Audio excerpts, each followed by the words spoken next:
Good morning, my name is Praveen Rajput और आज हम जावा प्रोग्राम्स के लेसन नंबर 17 में किसी भी नंबर का फैक्टर निकालना सीखेंगे। तो चलिए शुरू करते हैं।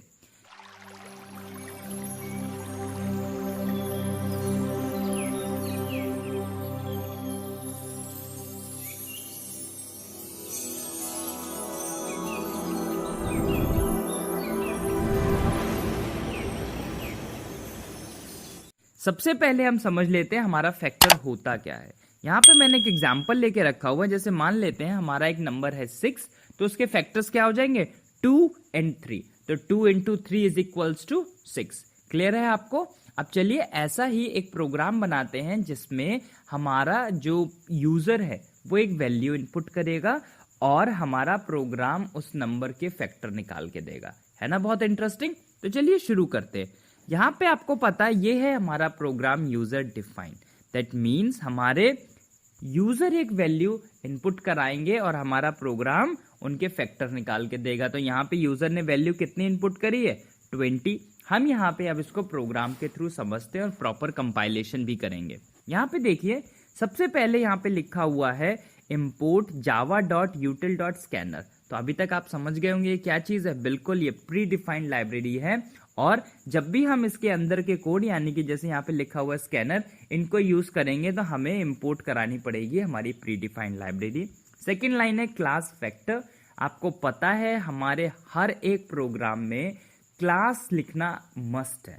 ठीक है, तो जावा के आप प्रोग्राम्स बनाएंगे और आपको क्लास वहां जरूर बनानी है और क्लास का नाम लिखना है। एक स्मार्ट प्रोग्रामर होने के नाते जो भी आपका प्रोग्राम हो जिस भी चीज से कोरिलेट करता हो आप कोशिश करें हमेशा क्लास का नाम वही रखें। उसके बाद है करली ब्रेसेस। करली ब्रेसेस याद रखना जितने नंबर ऑफ करली ब्रेसेस आप ओपन करते हैं उतने ही नंबर ऑफ करली ब्रेसेस आपको क्लोज भी करने हैं। आगे बढ़ते हैं। आपका मेन फंक्शन मैंने बहुत बार बताया, आपको याद है तो मेरे साथ बोलिए मेन फंक्शन की क्या पहचान होती है। MAIN जरूर लिखा होगा, उसमें बाहर ऐसे करके ब्रैकेट जरूर लगे होंगे और सेमीकोलन कभी नहीं होगा। अब ये है आपके मेन फंक्शन का करली ब्रेसेस ओपन। यहाँ पे मैंने इंटीजर डेटा टाइप है हमारा जिसका मैंने यहाँ पे एक वेरिएबल रखा है नम। ठीक है, NUM। आगे बढ़ते हैं। वही स्कैनर मैंने फंक्शन का यूज किया है ताकि मेरा जो यूजर है वो वैल्यू डाल सकें। तो जो यूजर जो है वो वैल्यू डालेंगे वो किस पे जाके स्टोर्ड होगी नम पे, नम नाम के वेरिएबल पे NUM। ठीक है, यहाँ पे बीच में एक लाइन और लिखी हुई है system.out.println एंटर एनी नंबर। ये लाइन लिखना मस्ट नहीं है, बस ये लाइन लिखने से हमारे यूजर को ये इन्फॉर्मेशन मिलती है अच्छा मुझे आउटपुट स्क्रीन में कोई नंबर इनपुट करना है। मान लीजिए होगा कि आप इसको लिखेंगे नहीं तो एक आपकी व्हाइट कलर की स्क्रीन आएगी, ब्लैंक व्हाइट कलर की स्क्रीन होगी। आपका यूजर शायद वेट करता रहे या हो सकता है पता नहीं इसमें क्या करना है वो कंफ्यूज हो जाए।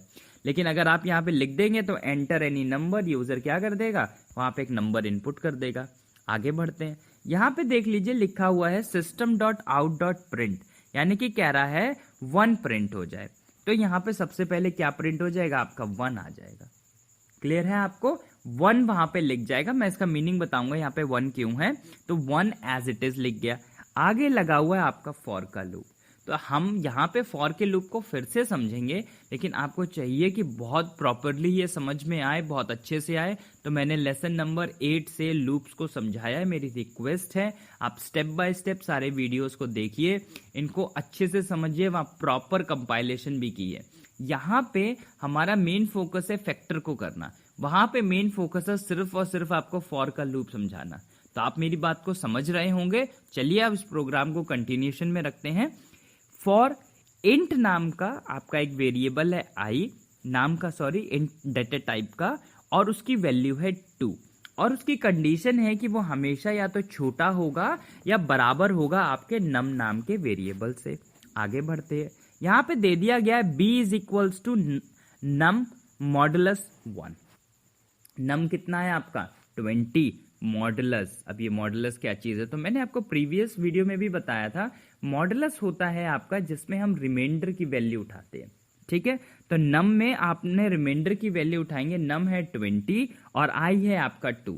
तो 20 को 2 से डिवाइड करेंगे कितना आ जाएगा आपका रिमाइंडर 0, और रिमाइंडर 0 आएगा तो कह रहा है इफ रिमाइंडर 0 हो जाए तो क्या प्रिंट करा दे, आई को प्रिंट करा दे। आई इस समय कितना है 2, तो आपका प्रिंट हो गया है 2।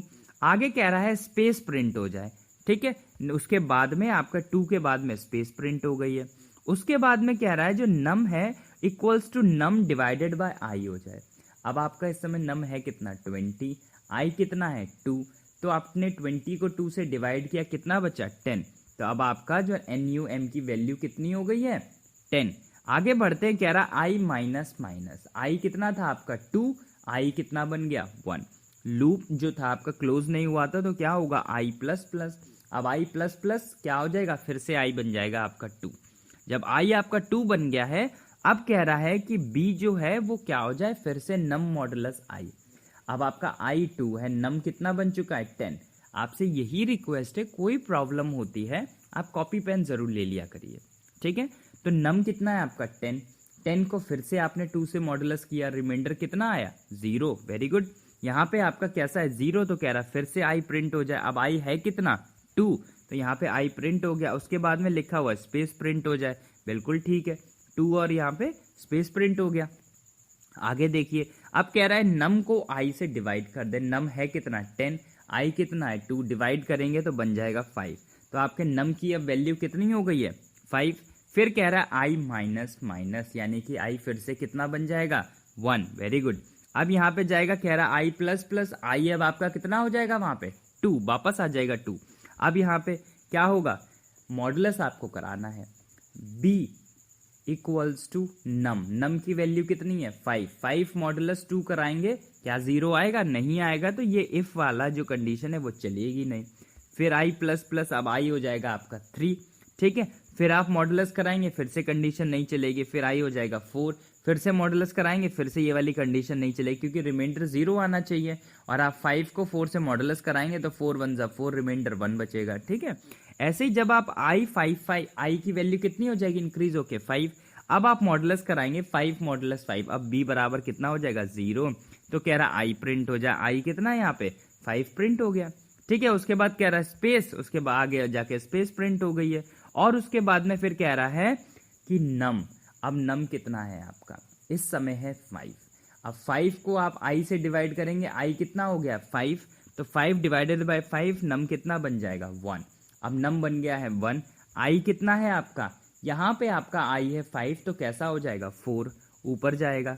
अब आप देख लीजिए, नम आपका है 1 और i है 4, लेकिन कंडीशन क्या थी, i हमेशा नम से छोटा होना चाहिए, यहाँ कैसा हो गया है बड़ा, तो फॉर का लूप जो है वो फॉल्स हो जाएगा, क्लोज हो जाएगा, ठीक है।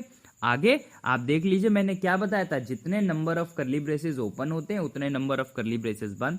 तो सबसे पहले इफ वाला आप देख लीजिए, ये इफ वाला बंद हो गया। फॉर वाला देख लीजिए, सेकेंड लाइन में फॉर वाला, जो आपका मेन फंक्शन वाला था वो ये पीले वाले में मेन फंक्शन, और ये हल्का से ग्रीन कलर में है ये नीचे। नीचे आप देख पाएंगे यहाँ लिखा हुआ है class compiled no syntax error. तो इससे आप ये समझ गए होंगे कि यहाँ पे जितने भी प्रोग्राम करे जा रहे हैं वो प्रॉपरली बाय हैंड से कोडिंग करके प्रॉपरली कंपाइल कराया जा रहा है, और ये जो आउटपुट स्क्रीन आपकी आ रही है ये फाइनलाइज 110% एक्यूरेट है। तो अगर आप प्रोग्राम एज इट इज चलाएंगे तो वो वहां पे चलेंगे भी। यहाँ पे जो मैं सॉफ्टवेयर यूज करता हूँ उसका नाम है ब्लूजे, आप और भी कोई सॉफ्टवेयर कर सकते हैं। मेरी आपसे यही रिक्वेस्ट है कि अगर आप बिगनिंग स्टेज में हैं तो ब्लूजे सॉफ्टवेयर ही यूज करें, इजी टू यूज है, बड़े आराम से आप उसको डाउनलोड भी कर सकते हैं। उम्मीद करता हूं आपको ये वीडियो जो है वो समझ में आया होगा। अगर आपको समझ में आता है तो आप लाइक जरूर करिए इसको। आपके जितने भी स्टडी ग्रुप्स हैं व्हाट्सएप और फेसबुक के, आपके फ्रेंड्स हैं, उन सबको इसको शेयर करिए, क्योंकि होता क्या है, जितनी भी आप नॉलेज दूसरे लोगों को शेयर करते हैं उतनी ही नॉलेज आपकी भी इंक्रीज होती चली जाती है। तो मेरी ये रिक्वेस्ट है, मेरी नॉलेज आप लोगों तक पहुंचाएंगे तो मुझे भी वहां पे बहुत कुछ सीखने को मिलेगा। लोग मुझे कमेंट करेंगे, हो सकता है लोग मुझे फीडबैक दें कि आपका ये आपको इम्प्रूवमेंट करनी है, और अगर अच्छी चीज़ें बताएंगे तो मैं मोटिवेट होता हूँ। आप लाइक करते हैं तो मैं मोटिवेट होता हूँ, हाँ, और अच्छा लगता है नए नए वीडियोस बनाने के लिए। तो आप क्या करिए, इन चीज़ों को बहुत प्रॉपरली इसको समझिए। जहाँ पे आपको लगता है मैं स्पीड हो रहा हूँ तो आप जानते होंगे कितना कन्वीनियंट टू यूज़ है। आप फास्ट भी कर सकते हैं मेरे जो रेट ऑफ स्पीच को आप ये जो मेरे बोलने वाले तरीकों को स्लो भी कर सकते हैं। तो मेरी आपसे यही रिक्वेस्ट है, प्रॉपरली इसको करिए, कॉपी पेन का हेल्प लीजिए।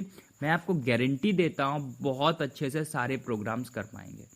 ठीक है, थैंक यू फॉर वॉचिंग।